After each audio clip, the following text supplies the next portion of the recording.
นโยเทียไทยบานบากาบัญประหาหมกเลยประเจียปรดขมายใน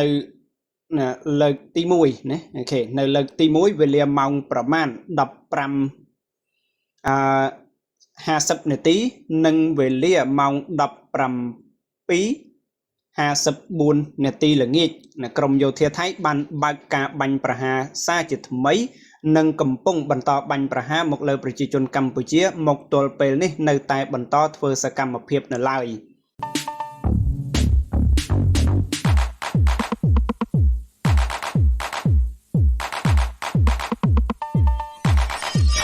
ខ្ញុំគណៈអាត្មាសូមនមស្ការនិងចម្រើនពរចំពោះគុណម្ចាស់បងប្អូនទាំងអស់អង្គទាំងអស់គ្នាដែលជាជនរួមជាតិកម្ពុជាដោយសេចក្តីគោរពស្រឡាញ់រាប់អានទាំងក្នុងនិងក្រៅប្រទេសអញ្ចឹងដោយដែលបងប្អូនគុណម្ចាស់បងប្អូនបានដឹងហើយថានៅល្ងាចថ្ងៃទី12ខែវិច្ឆិកាឆ្នាំ2025នេះគឺពួកទាហានអាចោសៀមវាបានចូលមកបាញ់ខ្មែររបស់យើងវាបានប្រើអាវុធប្រើកាភ្លើងដើម្បីបាញ់ចូលមកទឹកដីខ្មែររបស់យើងបណ្ដាលឲ្យប្រជាពលរដ្ឋស្លូតត្រង់នៅប្រជាពលរដ្ឋស៊ីវិលរបស់កម្ពុជារបស់យើងនឹងត្រូវរងរបួសក៏ដូចជាស្លាប់បាត់បង់ជីវិតផងដែរប៉ុន្តែដែលត្រូវរងរបួសហើយនឹងត្រូវស្លាប់បាត់បង់ជីវិតនឹងតើប្រមាណនេះឲ្យប្រកាសព្រោះដោយសារឃើញតែពេកឃើញតាមការផ្សព្វផ្សាយខ្លះអ្នកខ្លះក៏ដាក់នៅក្នុងចំណងជើងរបស់ខ្លួននឹងក៏ថា5នាក់អ្នកខ្លះថា3នាក់អ្នកខ្លះថាផ្សេងពីហ្នឹងទៅប៉ុន្តែយើងចង់ដឹងចំនួនឲ្យប្រកាសនោះឥឡូវយើងមកតាមដានជាមួយនឹងpageក៏ដូចជាសេចក្តីប្រកាសព័ត៌មានចេញពីក្រសួងការពារជាតិផ្ទាល់តែម្ដងតើមានចំនួនប្រមាណនេះឲ្យប្រកាសយើងនឹងទៅដឹងទាំងអស់គ្នាតោះឥឡូវយើងទៅមើលទាំងអស់គ្នាអញ្ចឹងសេចក្តីប្រកាសព័ត៌មានចេញពីក្រសួងការពារជាតិនៅថ្ងៃទី12ខែវិច្ឆិកាគឺទៅតែចេញថ្មីដែរទេអញ្ចឹងនៅក្នុងនេះជាភាសាអង់គ្លេសខ្ញុំគណៈអាត្មាសូមអានជាភាសាអង់គ្លេសជាមុនសិនចាំចូលទៅដល់សេចក្តីបកប្រែជាភាសាខ្មែរអញ្ចឹងខ្ញុំគណៈអាត្មាមិនសូវជាជំនាញទេព្រោះដោយសារមិនសូវបានហ្វឹកហាត់អានអង់គ្លេសជាច្រើនបានន័យថាខានយូរហើយនៅក្នុងការសិក្សាការរៀនអានភាសាអង់គ្លេសនឹងជារៀងរាល់ថ្ងៃប្រចាំថ្ងៃបើសិនជាខុសត្រូវសូមខន្តីអភ័យទោស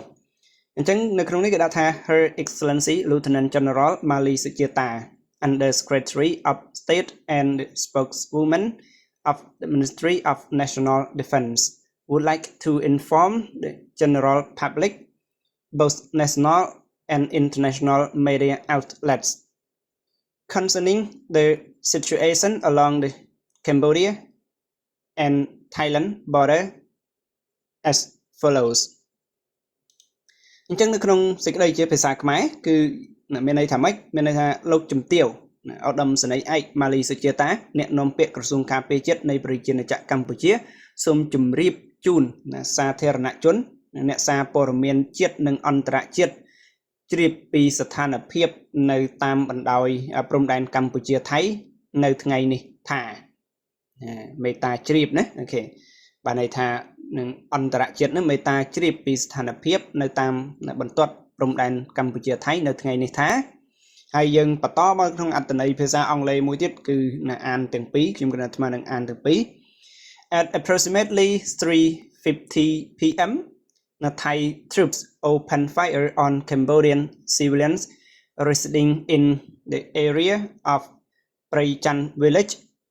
O Bay Chuan commune, O Trau district, Banti Menchay province. The attack resumed at 5:54 p.m. and continues with their military activities up until now. នយោធាថៃបានបើកការបាញ់ប្រហារមកលើប្រជាពលរដ្ឋខ្មែរនៅលើកទី1ណាអូខេនៅលើកទី1វេលាម៉ោងប្រមាណ50 នាទីនិងវេលាម៉ោង17:54 នាទីល្ងាចក្រមយោធាថៃបានបើកការបាញ់ប្រហារសារជាថ្មីនិងកំពុងបន្តបាញ់ប្រហារមកលើប្រជាជនកម្ពុជាមកទល់ពេលនេះនៅតែបន្តធ្វើសកម្មភាពនៅឡើយអញ្ចឹងបានន័យថាបាញ់មិនមែនបាញ់តែម្ដងទេបាញ់នៅ2 ដងនៅក្នុងចន្លោះម៉ោងផ្សេងគ្នា ហើយឥឡូវនេះក៏នៅតែបន្តនៅដែរអាចថាយ៉ាងម៉េចយ៉ាងម៉ាទេយើងយប់នេះចាំមើលស្ថានភាពជាក់ស្ដែងទៅតាមចំណាត់ការរបស់រាជរដ្ឋាភិបាលក៏ដូចជាក្រសួងការពារជាតិចឹងយើងបន្តទៅទៀត according to the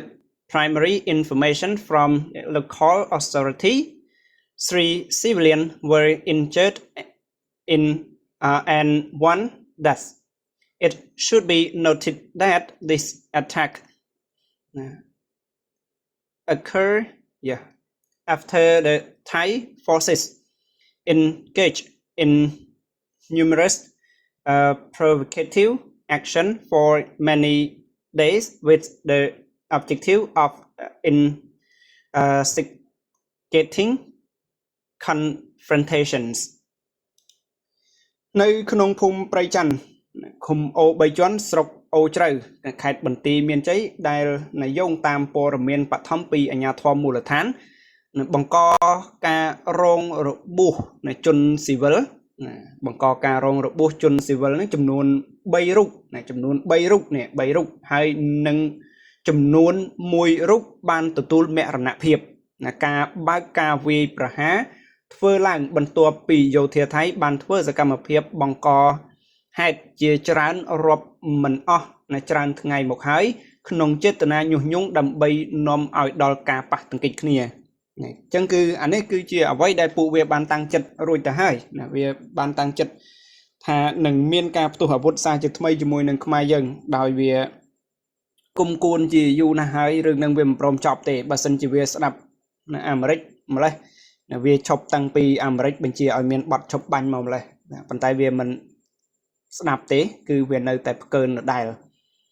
រហូតដល់អនុទាននិយាយថាអាមេរិកនឹងស្អីគេចាំបាច់ខ្វល់ធ្វើអីហ្នឹងហើយអូខេអញ្ចឹងយើងបន្តទៅទៀតគេថាម៉េច during the above incident our Cambodian forces and relevant authority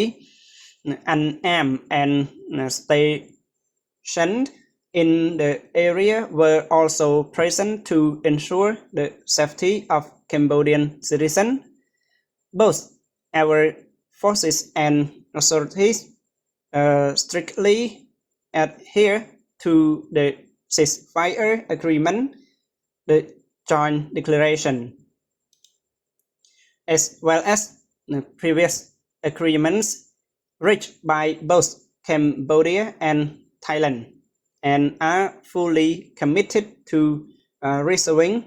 the issue peacefully and in accordance with international law. នៅក្នុងហេតុការណ៍ខាងលើកងកម្លាំងនិងអាជ្ញាធរមានសមត្ថកិច្ចចម្រុះរបស់កម្ពុជាដែលមិនបានប្រដាប់ដោយអាវុធក៏មានវត្តមាននៅទីកន្លែងកើតហេតុនោះផងដែរដើម្បីការពារសុវត្ថិភាពជូនបងប្អូនប្រជាពលរដ្ឋយើងដោយប្រកាន់ខ្ជាប់បំផុតនៅការគោរពនិងការអនុវត្តបទឈប់បាញ់និងសេចក្តីថ្លែងការណ៍រួមស្តីពីកិច្ចព្រមព្រៀងសន្តិភាពរវាងកម្ពុជានិងថៃរួមទាំងគោលការណ៍ដែលបានឯកភាពគ្នារវាងភាគីកម្ពុជាថៃដោយឈរលើមូលដ្ឋាននៃការដោះស្រាយរាល់បញ្ហាដោយសន្តិវិធីត្រឹមត្រូវនិងស្របតាមច្បាប់អន្តរជាតិហ្នឹងហើយអញ្ចឹងគឺក្រសួងការពារជាតិបានចេញច្បាស់ហើយគឺអ្នកដែលរងគ្រោះអ្នកដែលរងរបួសហ្នឹងគឺមានចំនួន3នាក់ហើយអ្នកស្លាប់ហ្នឹងគឺមានចំនួន1នាក់ហ្នឹងហើយមានអ្នកខ្លះដាក់រហូតដល់ទៅ5នាក់ណាអូខេមានរហូតដល់ទៅ5នាក់ថាមានដល់5នាក់ហើយយើងចាំមើលកន្លែងជាក់ស្ដែងអ្នកដែលគាត់ចេញមកជាក់ស្ដែងក៏ដូចគ្នាដែរជាពិសេសគឺអាជ្ញាធរឬក៏អភិបាលខេត្តបន្ទាយមានជ័យនឹងផ្ទាល់តែម្ដងក៏គាត់បានចេញសារបញ្ជាក់ផងដែរថាមានរបួសប្រមាណអ្នកហ្នឹងគឺមាននៅក្នុងសាររបស់អភិបាលខេត្តបន្ទាយមានជ័យហ្នឹងហើយអូខេអញ្ចឹងយើងបន្តទៅទៀតគឺថា based on the above information the public both national and international media outlets are